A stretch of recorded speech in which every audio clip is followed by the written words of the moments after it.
ladies and gentlemen, some new books. Every single one of these was $1 a piece, except like one of them was 50 cents. I have about 20 books here, I believe. We'll start off with just a general category of American history or anything to do with America. Henry F. DuPont and Winterthur, I guess that's the place he lived. This is by his daughter. If you know DuPont, the large company. Alvin H. Hansen, The Post-War American Economy, Performance and Problems. I thought that might be interesting for whatever reason. The Making of NAFTA, the North American Free Trade Agreement, how the deal was done. NAFTA was not a free trade agreement. NAFTA was actually a labyrinthine structure of regulations and agreements on tariffs and stuff like that. And sure, some of the agreement was to reduce some tariffs, but to call that a free trade agreement is a little bizarre. In the Face of Cruelty, the Reagan administration's human rights record in 1984, from January 1985. The Americans, the Colonial Experience by Daniel J. Boorstin. I've got another one by him called something like The People of America or A History of American People or something, which is an okay book. Bruce Catton, The Army of the Potomac, A Stillness at Appomattox, or Appomattox, or whatever.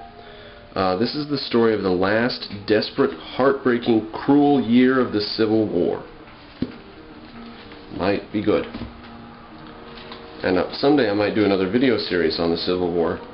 The one that I did was on the causes leading up to it. And I was saying it was slavery. It wasn't about states' rights. It was slavery. States' rights were an issue that played in it, but the war was about slavery. I can't believe there are people who think that the war was not about slavery.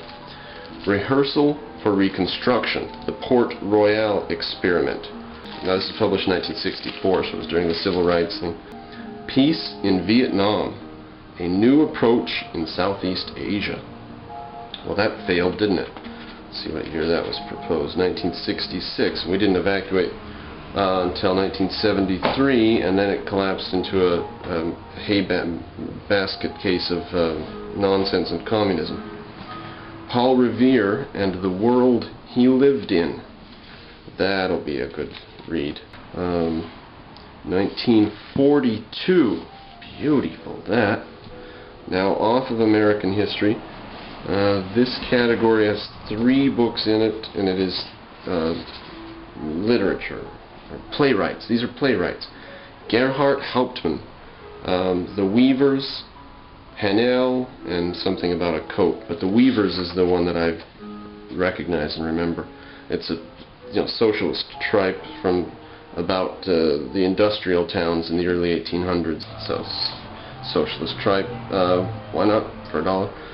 Copyright 1960, this one, A Man for All Seasons, by Robert Bolt. If I remember right, Lisa Van Dam reads this in her school with her students. 4 great plays by Ibsen. If you know Henrik Ibsen, fantastic playwright. He was born in 1828 in Norway. Right, he's Norwegian. An Enemy of the People is the good play. If you're interested in reading a good play by someone who agrees in principle with Ayn Rand's philosophy but was born and died before she was born, there you are, An Enemy of the People. Next category, I don't know about that being a category, so let's go to this one. Greek stuff. Only 2 books. 3 Greek plays. I have a copy of it already, and I've sampled from it on a video called Greek Poetry, I think it's about Greek poetry. But for a second copy for $1, what the hell? The Fables of Aesop, edited by Joseph Jacobs. This was published 1904 or something like that. 1910. I'll share one with you. Brilliant one. The Wolf and the Lamb. The lamb's drinking and the wolf comes up to the water and says, "Oh lamb, stop drinking out of the water there, you're muddying the water for me. And the lamb says, it's not true, I'm downstream from you. He says, oh, well then, why did you call me all those bad names last winter? And the lamb says, what you talking about? I'm only 6 months old, I couldn't have been around. He says, oh, well fine, if it wasn't you, it was your father. He rushes over and kills and eats the lamb. And the moral of that is, any excuse will do for a tyrant. I don't know what this next pile is. Bertrand Russell, 1914 to 44. This is his autobiography of just one part of his life. USSA and USSR. Did I say USSA? USA and USSR. Published 1960. Contents. Chapter 1, Socialism Gains in All Fields. Chapter 6, Why Socialism is Winning the Economic Race. Right. The Life and Death of Lenin. Got that. It's a weapon for $1. $1. The Heritage of Spain. Copyright 1943. Spain bequeathed to South America its culture, and Britain and France bequeathed to North America their culture, and the difference is still visible. And so Spain, in spite of the fact that it was a major world power at one time, it was missing something.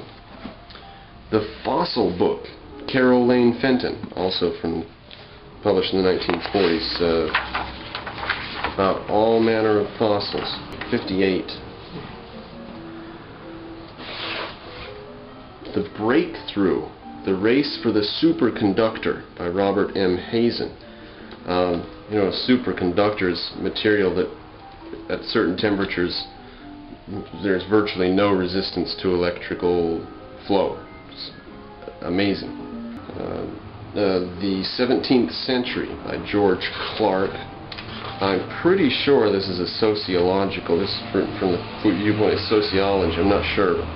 Published in 1929, second edition 1947, so that if it is from a sociology perspective, then it's basically a Marxist going back over the 17th century, the 1600s, and pooping on it and stuff, John Dryden and His World. $1? What? Copyright in 1987, Yale University Press. Careful. 17th century English poetry. Similar to, but different from, another book I have on Victorian era poetry that I also got at the same bookstore for like $1. Oh no, I actually paid, I think, $3.95 for the other one. Good stuff, that. Renaissance in Italy. Probably the best book of the ones I've got here. Not bad. This is volume 1. There would be more with it. This was published in 1935, though. And The Renaissance Philosophy of Man. This has actually got a lot of writers from the Renaissance. It's been edited, and there's little comments and some essays and stuff written by people commenting on it. But here are the names of the writers. Petrarca, Valla, V-A-L-L-A, Ficino, F-I-C-I-N-O, Pico, Pompanazzi, and Vives. I haven't heard of all of those, but now I've got their stuff available.